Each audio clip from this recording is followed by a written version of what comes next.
से मैं आपका स्वागत करती हूँ हमारे चैनल पर। और आज बहुत दिनों के बाद मैं आपके सामने हूँ और आज मैं आपके लिए जापान के इतिहास से संबंधित एक महत्वपूर्ण विषय या एक महत्वपूर्ण चैप्टर लेकर के आई हूँ। आधुनिक काल में जो जापान का विकास हुआ, कैसे हुआ, तो ये बहुत ही महत्वपूर्ण प्रश्न के रूप में हमारे पास आता है।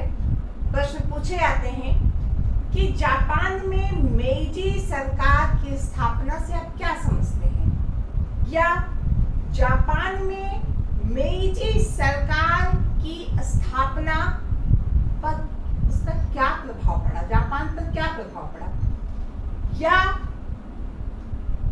पूछा जाता है कि जापान के आधुनिकीकरण के बारे में आप क्या जानते हैं। आपको आश्चर्य होगा कि इन दोनों सवालों का जवाब एक ही है। मेइजी पुनर्स्थापना के साथ ही जापान में आधुनिकीकरण संभव हो सका और जापान एक आधुनिक देश बन चुका। हम सभी जानते हैं जापान जो छोटे छोटे टापुओं से बना हुआ एक देश है, लेकिन आज के दौर में वह एक बहुत ही शक्तिशाली, बहुत ही विकसित, हर क्षेत्र में जापान ने अपने झंडे गाड़े हैं। वह 19वीं सदी के अंत में और 20वीं सदी के शुरुआत में यूरोपीय देशों के साथ टक्कर लेने लगा था। और यह जो आधुनिकीकरण हुआ वह बहुत ही जल्दी हुआ। उसका विकास का जो स्पीड था वो बहुत ही ज्यादा था। उसे हम उगते हुए सूर्य का देश कहते हैं, क्योंकि उसमें ऐसी बात थी। अब हम बात करते हैं कि ये मेइजी पुनर्स्थापना ये सुन के बड़ा लगता है, बहुत भारी भरकम जो ये मेइजी पुनर्स्थापना क्या। तो जापान में सम्राट को पुनः प्रतिष्ठित किया जाना ही मेइजी पुनर्स्थापना कहा जाता है।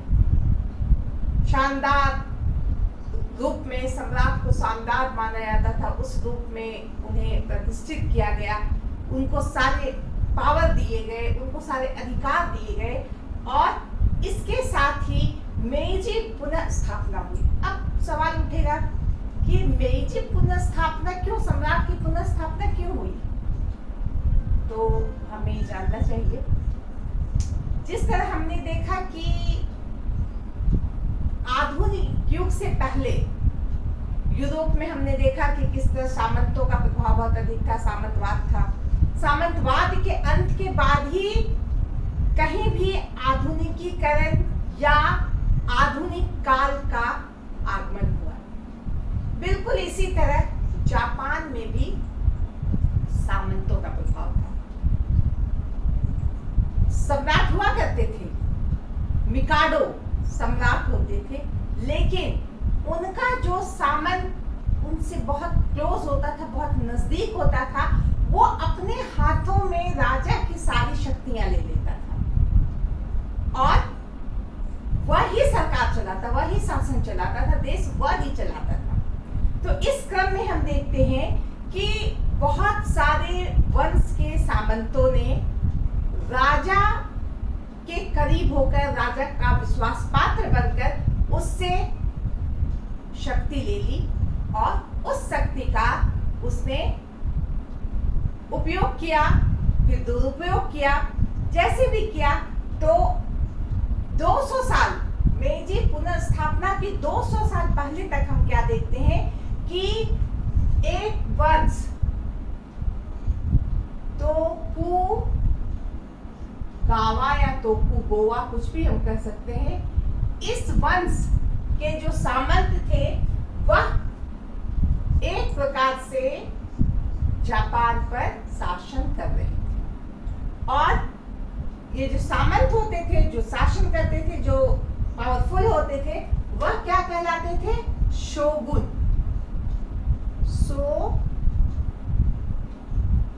शोगुन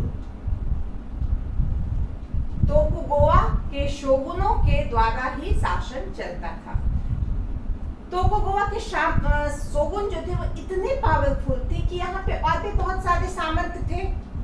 उन सामंतों को भी अपने अधीन रखते थे और एक प्रकार से ये अपनी शक्ति का दुरुपयोग करने लगे थे।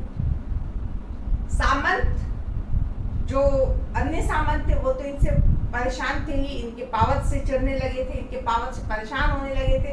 इसके साथ ही साथ हम देखते हैं जनता भी इस तोकुगावा शोगुन के कारण परेशान थी और उसका एक उद्देश्य हो गया था कि अब ये शोगुन व्यवस्था को समाप्त कर दिया जाए और राजा को पुनः प्रतिष्ठित कर दिया जाए। राजा वो जिसे एकांतवास में छोड़ दिया गया, जिसे राजकाज से कोई लेना देना नहीं है, जिसमें उसकी कोई भूमिका नहीं है, तो क्या करना है? इसे समाप्त करके राजा को फिर से उसके अधिकार के साथ सामने लाना है और उसके द्वारा ही शासन का संचालन हो, यह मुख्य उद्देश्य था। और इस बात को लेकर अन्य सामंतों ने, जो मजबूत सामंत थे, शक्तिशाली सामंत थे, उसमें थे सात्सुमा, चोशु, तोशा, ये सारे एक प्रकार से हम कह सकते हैं ये खानदान या वंश, इस टाइप की चीजों,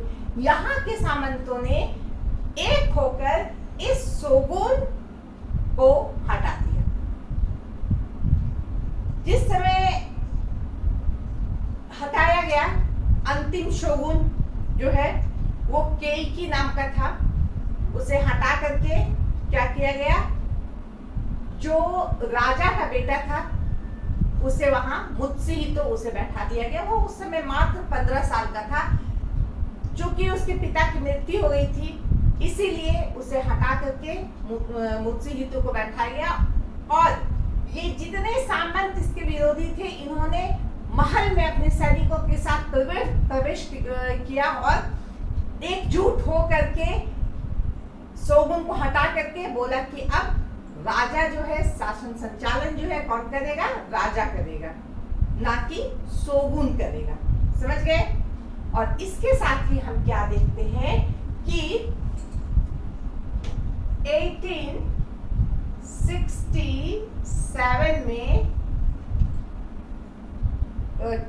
तो ये बना था केइकी और 1868 में इसे तो शोगुन को हटा दिया गया, केइकी को, और 1868 में राजा बना दिया गया मुत्सुहितो।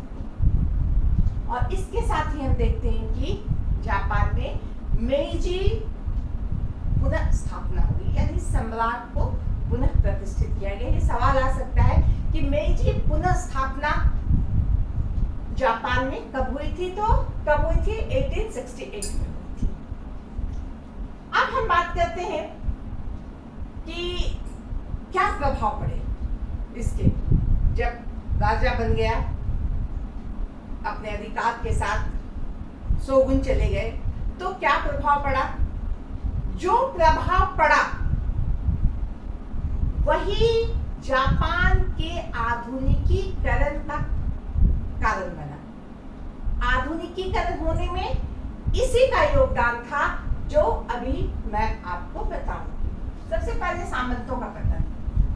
जैसे कि हमने बताया वहां बहुत सारे सामंत थे, उसमें से तोकुगावा का सामंत जो है वह पूरे प्रभाव में था, पूरे पावर में था।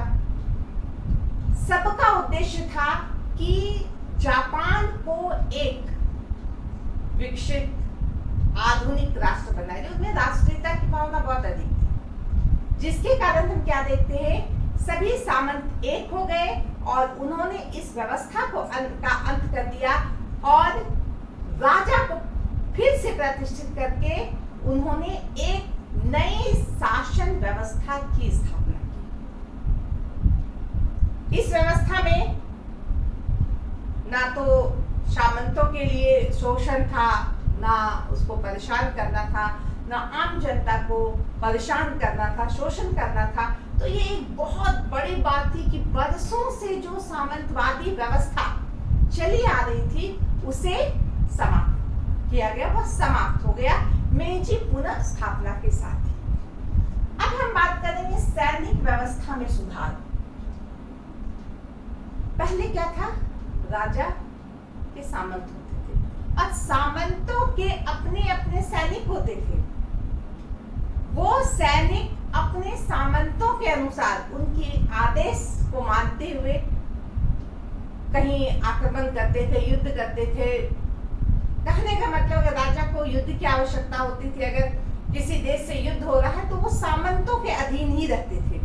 सामंत अपने सैनिक भेजते थे और सैनिक कार्य जो है वह करते थे। ये सैनिक कार्य करने वाले कौन होते थे? ये होते थे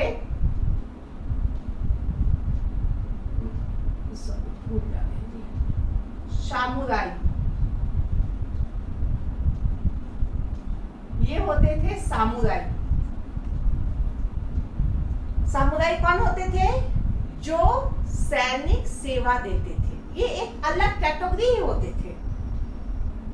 अब जो है क्या हुआ, जब सामंतवादी व्यवस्था का अंत हो गया तो साधारण सी बात ही है कि उनकी सैनिक जो बटालियन था वो भी खत्म हो गया और अब सामुराई वर्ग का भी वो महत्व नहीं रहा। अब सैनिक व्यवस्था में नए तरीके से सुधार हुआ। योग्यता के अनुसार सैनिकों की नियुक्ति की गई। उसमें जो पुरान पंथी स्टाइल था वो सब कुछ निकाल दिया गया। सामुराइयों को भी वहां जगह मिला, लेकिन अब सामान्य लोग भी सैनिक बन सकते थे, सेना में जा सकते थे और अब राजा का प्रभाव उन सैनिकों पर था, ना कि सामंतों का, जैसे कि पुराने जमाने में सामंत के समय में या शोगुन के समय में चलता था। समानता का अधिकार। जापान का समाज भी उच्च वर्ग, कुलीन वर्ग, निम्न वर्ग में बटा हुआ था, मध्यम वर्ग या बुद्धिजीवी वर्ग में बटा हुआ था। और हम क्या देखते हैं कि वहां भी जो कुलीन वर्ग थे, जो राज परिवार के थे, उनको विशेष सुविधाएं दी जाती थी। जो निम्न वर्ग के थे उन्हें वो सम्मान या वो सुविधा नहीं दी जाती थी। अब मेजी पुनर्स्थापना के साथ ही हम क्या देखते हैं कि इस क्षेत्र में समानता की बात आई। योग्यता के अनुसार लोग पद पाने लगे और अब वो जो भाव था कि मुझे तो वो पद के लिए मैं तो उपयुक्त नहीं हूँ, वो चीज तो हमें नहीं मिलेगा, वो सारी बातें अब खत्म हो गई। ये एक बहुत बड़ी बात थी, समानता का जो सिद्धांत वहां पर आ गया।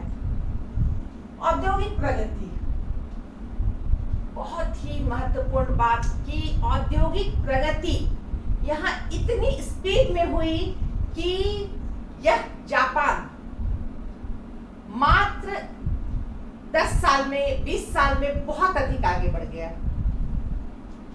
सबसे पहले तो हम देखते हैं कि यहाँ के लोगों में अपने देश के प्रति बड़ा समर्पण, बड़ा प्यार, बड़ी राष्ट्रीयता की भावना होती थी और ये विचार से भी थोड़े बड़े ब्रॉड विचार के थे।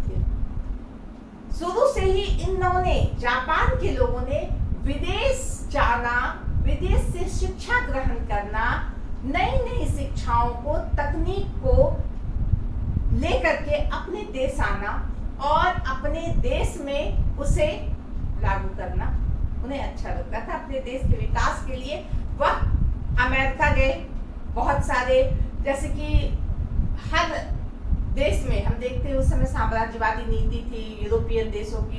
सभी यूरोपियन देश अपने अपने स्तर पर अपने साम्राज्य का विस्तार कर रहे थे। जापान में भी इन विदेशियों का, इन यूरोपियनों का आना हुआ। यहाँ भी पुर्तगाली, डच, स्पेनिश, फ्रेंच, ब्रिटिश, हर देश के लोग साम्राज्यवाद का विस्तार करने के लिए आए। और हम क्या देखते हैं, एक बात यह भी हमें जानना चाहिए कि जापान आने वाले जो पहले व्यापारी यूरोपीय व्यापारी थे वो कौन थे? पुर्तगाली।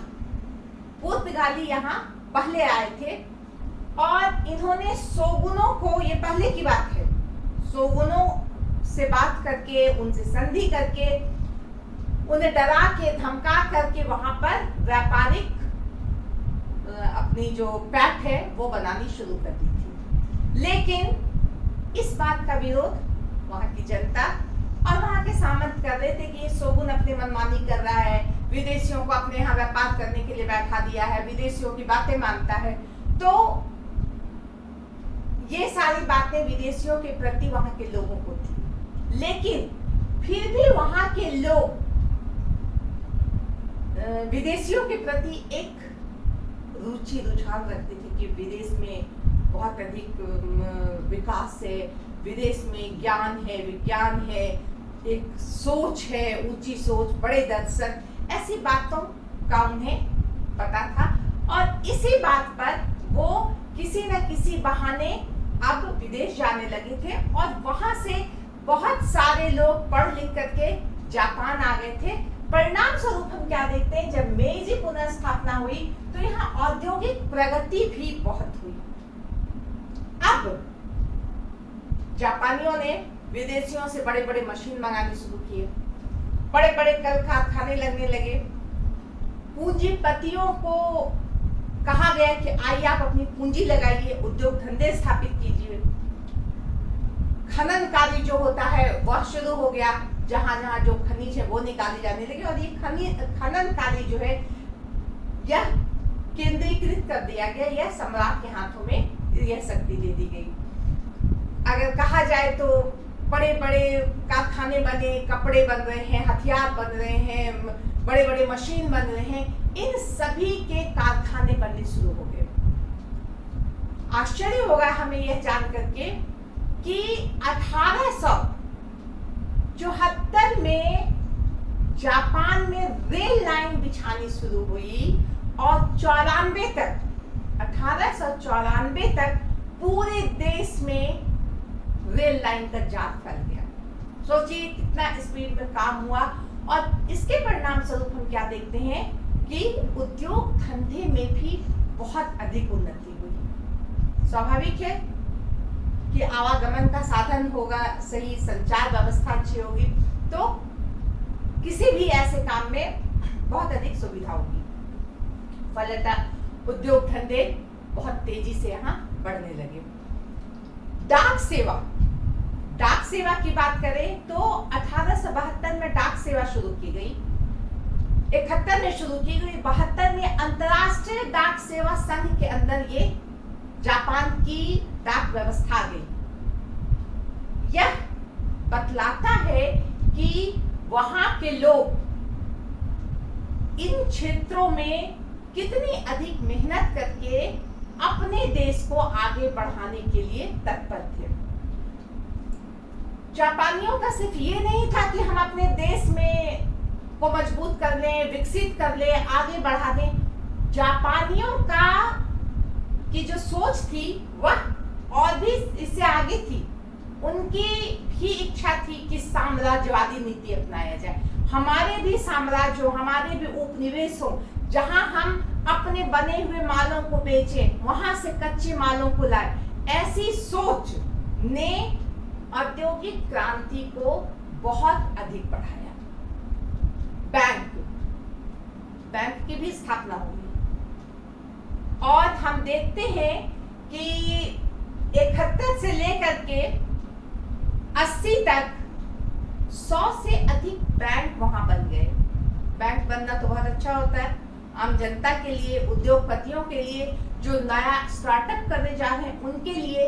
इन बैंकों के द्वारा लोन मिलने लगे और इन लोन के से मिलने से लोग अपने आप को आगे बढ़ाने लगे और उससे देश आगे बढ़ने लगा। हम ये और 1885 में हम देखते हैं कि बैंक ऑफ जापान की भी स्थापना हो गई। इस तरह से हम कहें कि हर क्षेत्र में जापानियों ने मेइजी सरकार के अंतर्गत खूब विकास किया। बाहर से अपने मालों को भेजना, जैसा कि जब उद्योग धंधा जब विकसित हुआ तो व्यापार वाणिज्य भी बहुत अच्छा हो गया। अपने यहाँ के निर्मित मालों को बाहर भेजना, कच्चे मालों को बाहर से लाना, ये सब होने से दिन प्रतिदिन जापान की स्थिति बहुत अच्छी होने लगी। कृषि में विकास, जब शोगुन व्यवस्था थी तब हम क्या देखते हैं कि किसानों पर बहुत जुल्म किए जाते थे। भूमि किसी और की होती थी, किसान उसके खेत में काम करते थे, उसकी जमीन पे काम करते थे, बदले में उन्हें कुछ मिल जाया करता था। जमीन का के वो अधिकारी नहीं थे, भूमिपति नहीं हो सकते थे। सबसे पहला काम क्या किया मेइजी सरकार ने? जो जिस क्षेत्र में खेत में काम कर रहा है, जो जिस भूमि पर काम कर रहा है, वह उसे दे दिया गया, उसका स्वामी बना दिया गया, उसे उसका पट्टा दे दिया गया। इस तरह से और भी काम किए गए, जैसे कि इनके टैक्स, ये लगान जो देते थे, मालगुजारी जो देते थे, इनसे शोगुनों के काल में बहुत अधिक मालगुजारी ली जाती थी।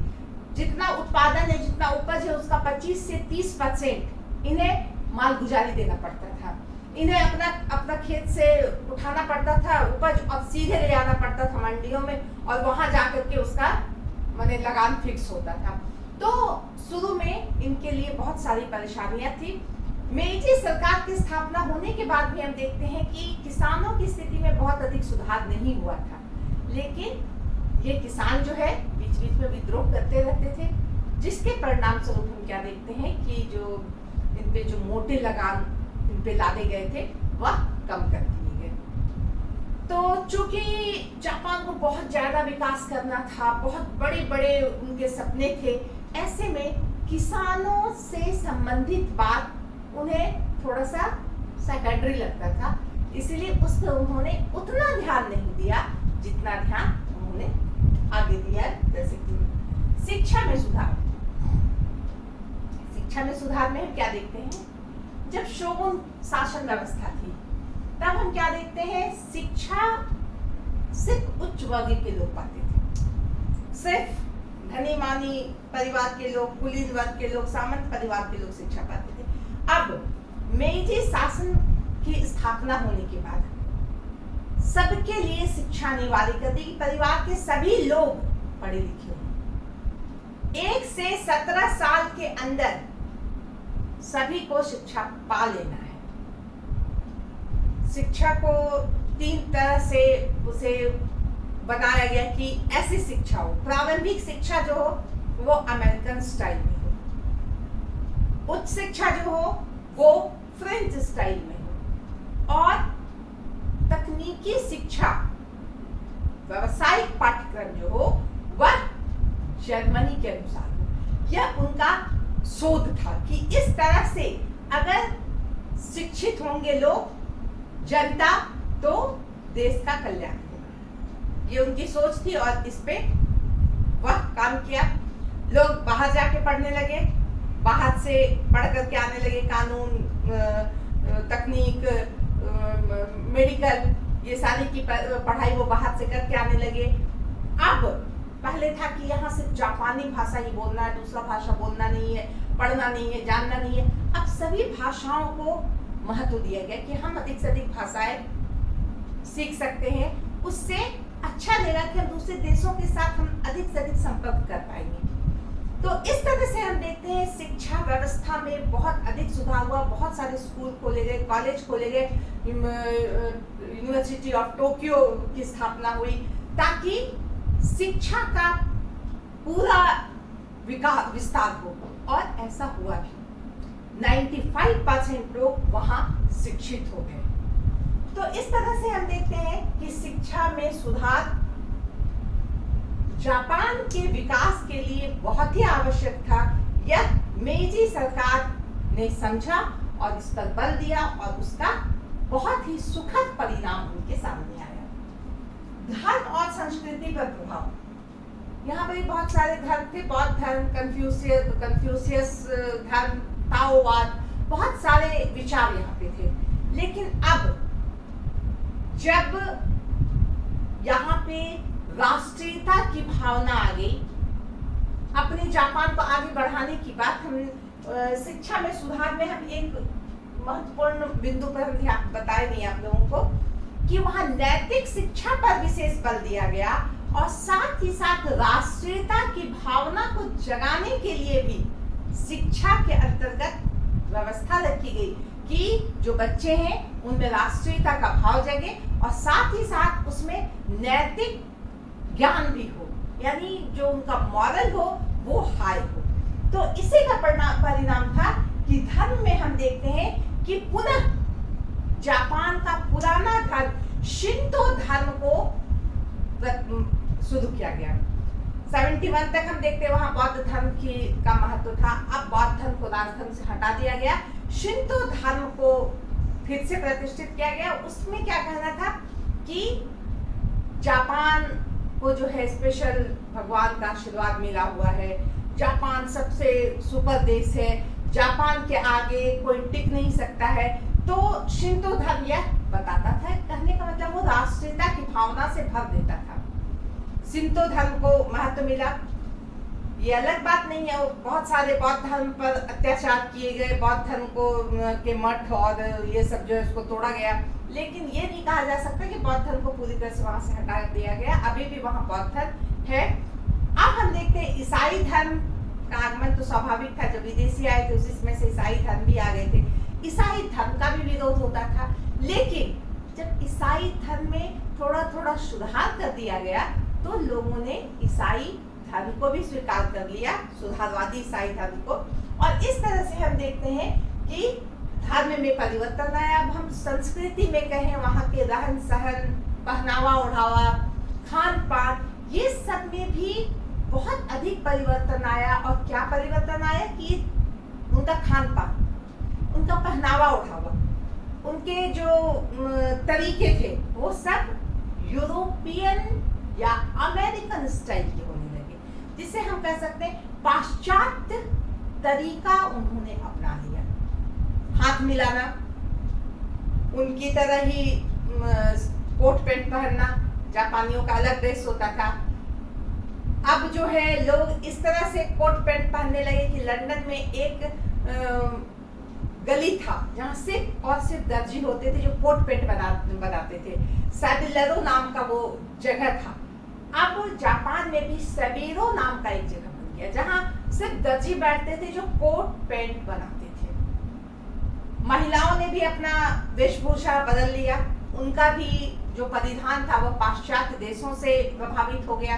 उनकी जो केश सज्जा बहुत अलग होती थी, अब वह थोड़े नए स्टाइल की होने लगी। तो इस तरह से हम देखते हैं कि खान पान में अगर हम बात करें तो गोमांस खाना, जैसे पाश्चात्य देश के लोग गाय के मांस को खाना अच्छा समझते थे, अब यहाँ भी गाय का मांस खाना अच्छा समझा जाने लगा। वहाँ के डांस जो होते थे, बेली डांस, यहाँ भी होने लगे। कहने का मतलब कि अपने देश को आगे बढ़ाने के लिए, उन यूरोपीय देशों के समकक्ष लाने के लिए जापानियों ने इस बात को स्वीकारा और इसलिए इन सारी बातों को उन्होंने अपनाया। तो इस तरह से हम देखते हैं कि हर क्षेत्र में जापानियों ने यूरोपियों के बराबर चलना सीखा, क्योंकि उनका क्या उद्देश्य था कि हमें भी अपने जापान को इतना स्ट्रॉन्ग बनाना है, इतना डेवलप करना है कि यह भी यूरोपीय देशों की तरह साम्राज्यवादी बने। और हम भविष्य में देखते भी हैं कि किस तरह से जापान ब्रिटेन से, रूस से, फ्रांस के साथ हाथ मिलाने लगा, उससे संधि करने लगा। और प्रथम विश्व युद्ध हो या द्वितीय विश्व युद्ध हो, उसमें किस तरह जापान ने एकदम से अलग से अपने देश का प्रतिनिधित्व करते हुए साथ लिया, क्योंकि उसे पता चल गया था कि हम किसी से कम नहीं। राजनीतिक प्रभाव में हम देखते हैं कि बहुत अधिक परिवर्तन आ गया, क्योंकि जब शोगुन व्यवस्था का अंत हुआ था उस समय की राजनीतिक व्यवस्था बिल्कुल अलग थी। अब यहाँ पर भी था कि भाई कैसे चलेगा? अब मताधिकार का प्रयोग होगा कि नहीं, वयस्क मताधिकार का प्रयोग होगा कि नहीं, यहाँ व्यक्ति के आर्थिकीकरण को महत्व दिया जाएगा कि नहीं। तो इस तरह बहुत सारे प्रश्न थे जिन प्रश्नों का निदान किया गया और हम देखते हैं कि अब यहाँ एक संसद की स्थापना की बात की गई। एक संसद की स्थापना, 2 सदन उसमें, जिसमें एक उच्च सदन बड़े लोगों के लिए, एक लोकसभा आम जनता के लिए, इस तरह का बना सभा, और इनके पास बहुत सारे अधिकार थे, कानून बनाने के अधिकार थे। सीनेट की स्थापना हुई, प्रिवी काउंसिल, मंत्री परिषद, इन सारे संस्थाओं की स्थापना हुई। क्यों? राज्य को सही तरीके से चलाने के लिए। एक केंद्रीकृत न्याय व्यवस्था की स्थापना हुई जहां लोगों को न्याय मिल सके, न्याय में किसी तरह की असमानता की बात ना हो। तो हम देखते हैं कि राजनीतिक प्रभाव भी बहुत ही मजबूत था, जिसने जापान को एक स्थायित्व देने का काम किया। अब हम बात करते हैं मेइजी संविधान की। मेइजी संविधान बनना आवश्यक था क्योंकि बहुत सारे जापान में गुट थे, बहुत सारे लोग थे जो इन सुधारों का कोई विरोध करते थे, कोई किसी चीज का विरोध करते थे। तो ऐसी स्थिति में एक संविधान का होना आवश्यक था। और श्री इतो नाम के एक बड़े राजनीतिक, श्री इतो नाम के एक बड़े राजनीतिज्ञ थे, इनके पहल से संविधान का निर्माण हुआ यहाँ, और इन्होंने बहुत मेहनत की। इन्होंने पूरे विश्व के संविधान को देखा, पढ़ा, समझा, अनेक देशों का भ्रमण किया। उसके बाद इन्होंने 1883 में संविधान लिखना शुरू किया। 1888 में संविधान बन गया और 1889 में वो संविधान लागू हो गया। इस संविधान में सबके कल्याण की बात कही गई और राजा को इसमें सर्वप्रमुख बनाया गया। सबसे ऊपर राजा के हाथों में ही सारी शक्तियां दी, चाहे वो किसी देश से युद्ध करना हो, संधि करनी हो या न्याय से संबंधित कोई काम हो। तो जब तक राजा का हस्ताक्षर ना हो तब तक वो काम नहीं हो सकता। यानी राजा सबसे ऊपर था, लेकिन वहां एक संसद थी। वहां के संसद को क्या कहते थे? जापान की संसद को क्या कहते थे? कहते हैं भी डायट बना, जहां पे मैंने बताया कि 2 सभा थे, जनप्रतिनिधि, और राजा अपने काम को करने के लिए प्रिवी काउंसिल या मंत्री परिषद की सहायता लेता था। तो इस तरह से हम देखते हैं, क्योंकि अगर हम मेइजी संविधान की बात करें तो इसमें तो बहुत एक चैप्टर तैयार हो जाएगा। मैं अभी शॉर्ट में आपको बता दी कि मेइजी संविधान के द्वारा जापान को एक स्थायित्व के साथ, एक मजबूती के साथ, अपने जो जापान का जो एक लक्ष्य था कि मॉडर्नाइजेशन करना है, उस पे चलने के लिए एक संविधान बना। तो इस तरह से हम देख सकते हैं कि जब मेइजी पुनः स्थापना हुई तभी जापान का आधुनिकीकरण हुआ। इसीलिए जापान का आधुनिकीकरण में मेइजी पुनः स्थापना की महत्वपूर्ण भूमिका है। मेइजी पुनः स्थापना होने के कारण ये सब हुआ, और जब ये सब हुआ तब जापान का आधुनिकीकरण ऑटोमेटिक हो गया। तो इस तरह आज मैं यहाँ पे इस चैप्टर को समाप्त करती हूँ। शुरू से अंत तक देखें, लाइक करें, कमेंट करें। धन्यवाद।